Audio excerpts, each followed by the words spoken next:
Mike's Daily Podcast. Oh, here we go. It's a show called Mike's Daily Podcast. Here I am. I've got this microphone and it's sitting in a pan, and I'm here at Café Anyway, somewhere in Podcastro Valley land. And it's Mike Matthews. How are yous? I'm going to bring you some news, and we might lose our minds slightly, but that's what we do here on the show called Mike's Daily Podcast. I'm at the wonderful country of Ameritopica, because we're so many topics Daily to get to Podcast on the show called Mike's Daily Podcast. Hello. We are also going to try and figure out why Mike Matthews did not do a podcast. He missed a day this week. Oh, so close. So close to doing all of them, but there was one day that something happened where, let's just say, lovely lady friend had a lot more extra time than I thought, and so we enjoyed fun time things together. Oh, hey, what happened recently here was this thing with the Bitcoin. Now you can get an ETF with all kinds of cryptocurrency in it. Interesting. And as they said, oh, you can have this, they were also saying, but be careful. It's what they use for ransomware. Yes, the Securities and Exchange Commission approved spot Bitcoin ETFs for trading in the U.S. in a decision that has been in years in the making. Fidelity, BlackRock, and Grayscale, among others, will now be able to sell these ETFs, thus giving cryptocurrency more credibility. The Bitcoin ETFs are similar to gold ETFs, if you know about that. And here's today's podcast picture. All the time when they're saying on AM radio stations, buy gold! Gold! It's an investment. Buy it now. Stock market. Don't trust the stock market. Buy gold.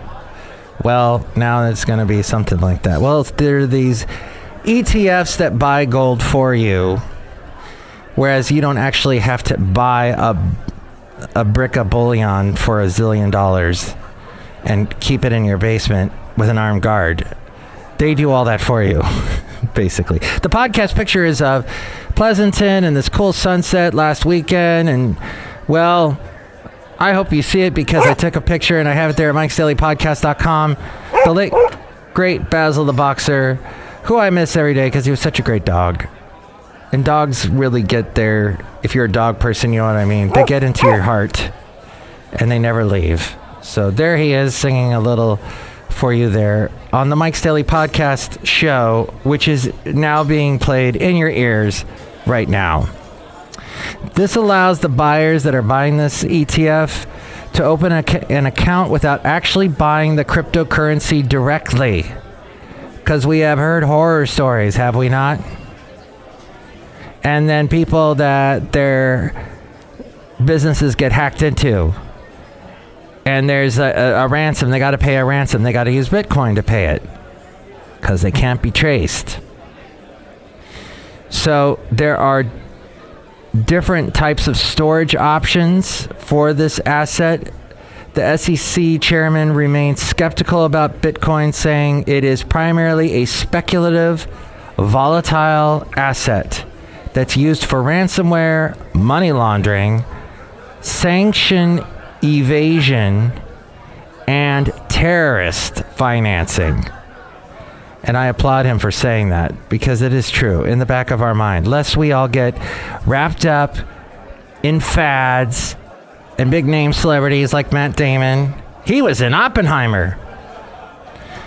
Telling you, everybody's, it's all the young people, the young good looking people. They make the money with cryptocurrency. So you can do the same thing. And you can be as rich and good looking as them if you use cryptocurrency. Fundstrat's Tom Lee said Bitcoin could reach as high as $150,000 in the next 12 months and $500,000 in the next 5 years. So if you bought Bitcoin back when it was like 10 cents, that's great for you. But if you're coming along later, not such a big deal. But apparently it dropped a little bit today as of this recording. McDonald's is bringing back the double Big Mac because we can't die fast enough. The McDonald's Big Mac is getting even bigger beginning at the end of this month. January 24th, the double Big Mac, which has 4 beef patties, 4 instead of the usual 2. But really, are McDonald's beef patties even beef or patties? I guess they're patty-like. So maybe 4 of them would maybe make 1 patty. Is that why you're bald, Mike? This is limited time. Nationwide, McDonald's briefly sold the special sandwich back in March of 2020. But it never caught on, because guess what else started then? Yes, COVID. They serve roughly 550 million Big Macs every year in the U.S. alone. That is more than 1.5 million Big Macs. 1.5 million sold in the U.S. every single day of the year.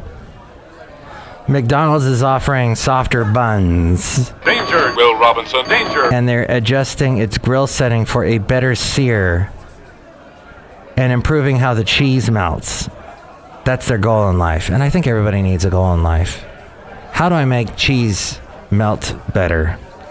That's my goal. That's what I want to find out. And the Big Mac's getting more sauce. Yes, more sauce on the Big Mac. What is that special sauce? It's insane. It's good. I just want the special sauce, and that's it. I don't need a burger with it. Now, this all comes from Rob Black. He does a show on the radio on AM 1220 KDOW weekday mornings, and he is also on television on Kron. As we go outside of Café Anyway, somewhere in Podcastro Valley, to the last place on earth. Anyway. Somewhere in the country known as Ameritopica. Hey, good looking. We'll be back to pick you up later. Topica suntan lotion. No, but Rob says when he went to Kron, and he does a news segment on the television show, Monday through Thursday is what it is. Mike is awesome. In the 9 o'clock hour. When he was back in Kron when he was at Kron back in 2001, and McDonald's the stock was at $30. It is now at $280. That is roughly a 900% plus a dividend rise. There are about 42,000 McDonald's locations worldwide, and they plan to grow that to 60,000. So yeah, I don't like McDonald's. I don't like the only time it's good is if you're on a road trip and you're like giving yourself maybe 5 minutes to stop and get something to eat. There, McDonald's. Even though it's horrible for you, it makes you feel terrible later. But it has killed so many people with all the money it's made, with all the stocks, the 900% rise. It's probably killed more than 900% of the population. If that is even working out number-wise, I'm not sure.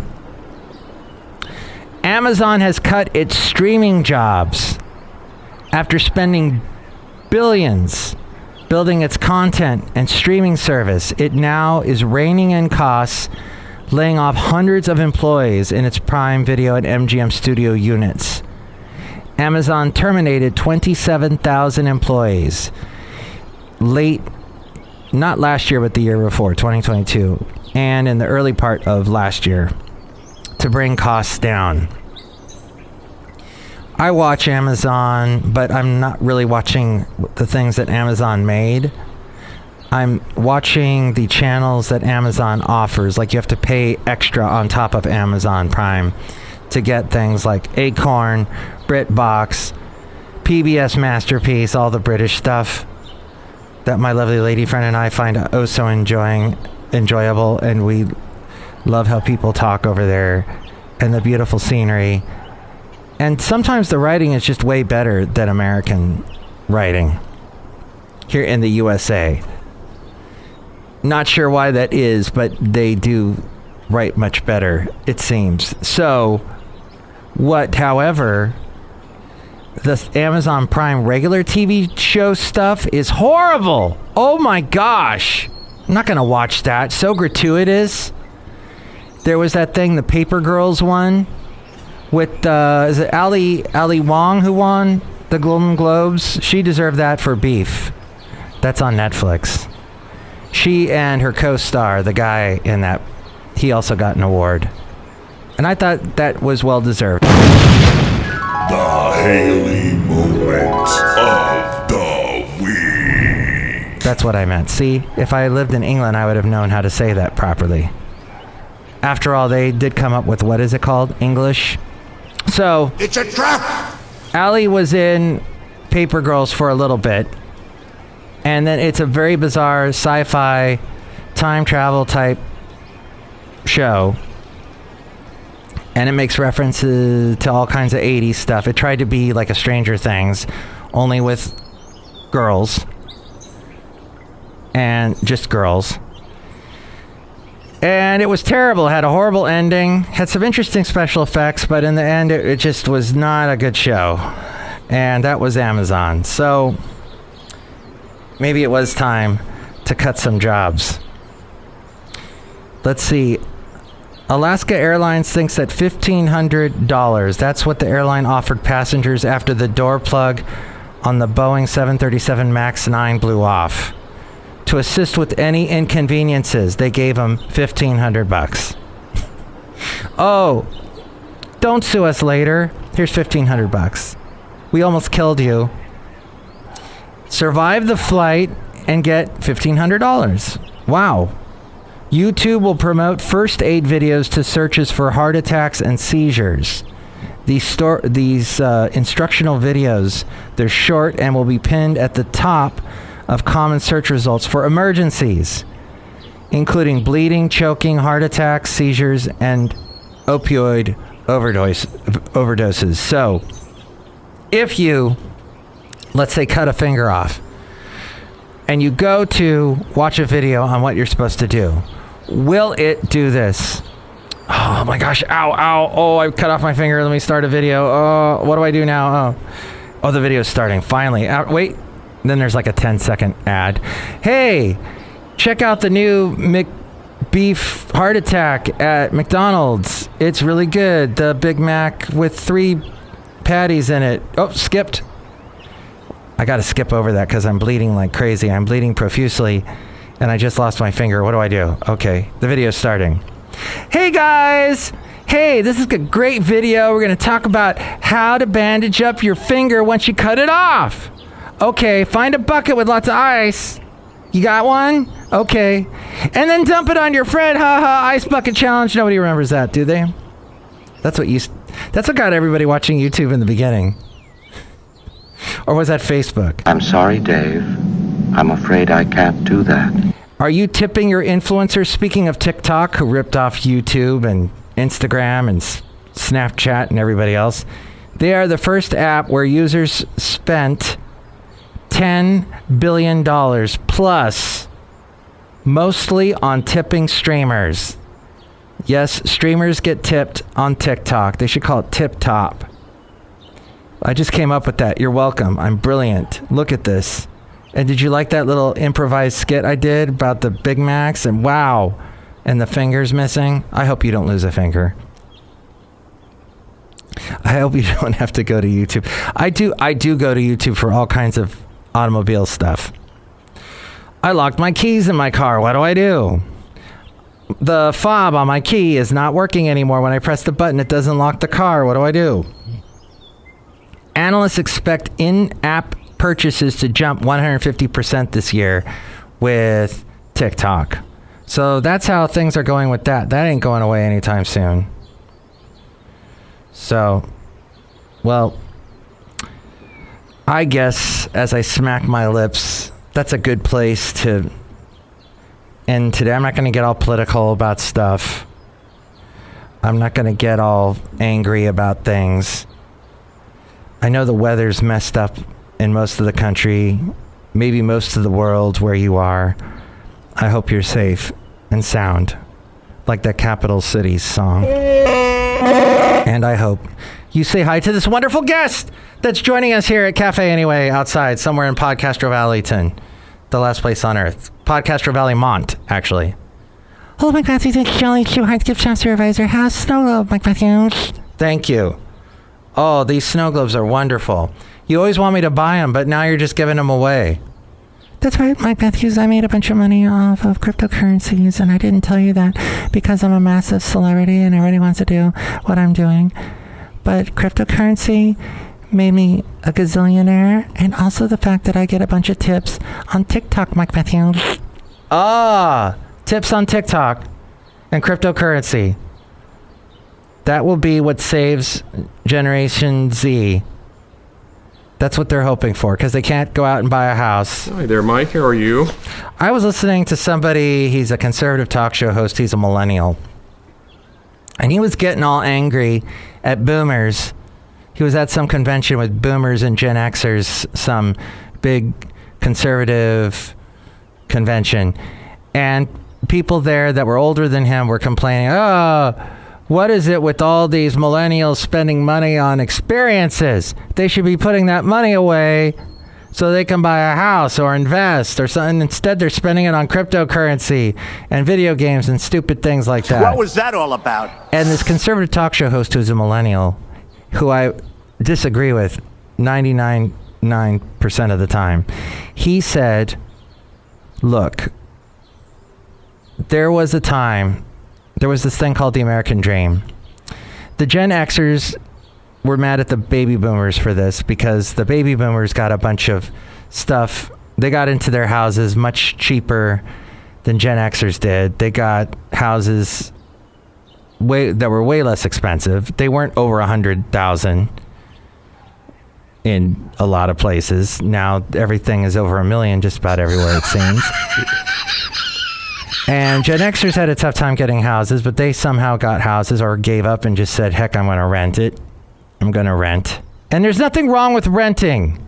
There was all this pressure put on us for years, and the pressure is still coming down from the housing industry, from who knows where else. This is FF episode 2746. Did I mention that? But it's okay to rent. It's okay. In fact, it's, okay.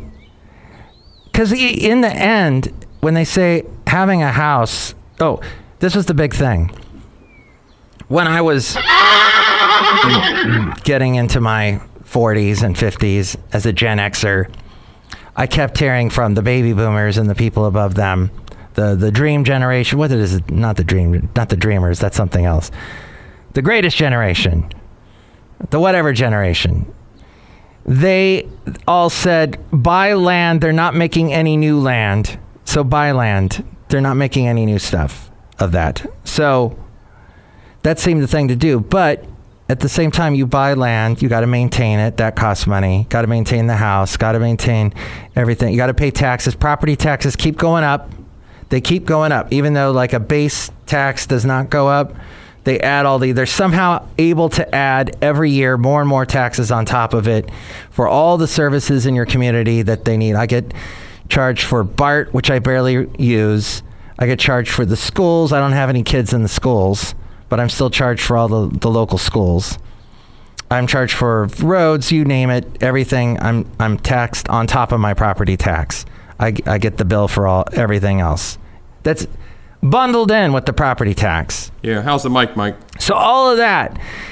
Am I renting? No, but it feels like I am. I'm still renting. So money goes somewhere no matter where. Oh, but Mike, if I own the house, then I still own the house, but I'm paying for it with all that. That's okay. Versus the rent and just throwing it out the window. No, you're there. The landlord likes you. If they raise the rent, there are lots of laws now that prevent them from raising the rent. There's lots of things you can do, lots of rights you have as a tenant. There's a lot of stuff going for people today that are tenants, that are renters. Right. And plus, rent went down in a lot of places. So as a homeowner, I'm telling you, I'm not so keen on the whole Like, that shouldn't be a dream that you necessarily have. But the millennial that I was talking about, the conservative millennial, he was saying, hey, you know, a lot of people who are Gen Xers or Gen Zers and millennials, they spend money on these experiences, like $4,000, $5,000 to go to Europe and do a Europe thing or whatever it is, because the prospect of buying a house is ridiculous. It's a fool's errand. It's like, why would I want to? They're too expensive. I'm never going to be able to afford that. And he understood. And when he explained it that way, I'm like, I understand. It made me think about all these things. And that's why I talked about it right now. And that's why I have Floyd the Floorman and John Deere the engineer joining me. Why the hell did I yelp that? Hi, Mike. This is Floyd the Floorman. And John Deere the engineer, which is exactly what you just said. But we wanted to tell you that we own a beautiful castle here in Podcastro Valley, and we love it. Mm-mm. Yeah, but it's way too cold right now. Because I'm Floyd the Floorman and I'm cold. I told him to wear socks, but he doesn't wear them. What is the matter with you? See, that's the thing. Homeowners, they're walking around with their socks on because they're too cold. They don't want to pay for that really high heating bill. Oh, did you see? That's the other thing. PG&E went through the roof last year. So, like, all the money you pay to keep the house going, to keep the house heated, to keep power going into your house so you can watch TV and Amazon Prime, and all that costs more and more and more. So maybe it's a good idea to rent where you get some of that already covered. They don't really cover the watching television stuff. But some of you, if your utilities are covered, wow, you're ahead of the game, really. That's all I'm saying. And if you have a good landlord. Now, I had an awful landlord when I rented in downtown Ventura. Well, I mean, a nice guy, but like stuff would go wrong, and he basically told me, you fix it. Well, do I get something off the rent? Well, I never asked that question. If your landlord ever asks you to fix something, yeah, tell them, I will, sure, if you take it off the rent. But yes, these are all things you probably know, but just bringing it up. And to some of you that are younger, that are feeling despair because of all the stuff that society tells you need, you don't need it. Think about it if you really need it. Do you just want to have it, or do you need it? All you really need is oxygen and food and water and sleep and love. And Mike's Daily Podcast. Thank you for listening. If I missed anything there, let me know. Here's the number. Call Mike at the Café Anyway hotline. Area code 510-228-4640. And with more ways to reach me, it is a frame. Mike's Daily Podcast is written and produced and performed by Mike Matthews. His podcast is super easy to find. Download or listen to his show and read his blog at mikesdailypodcast.com. Email Mike now at mikesdailypodcast@gmail.com. See you tomorrow. Bye!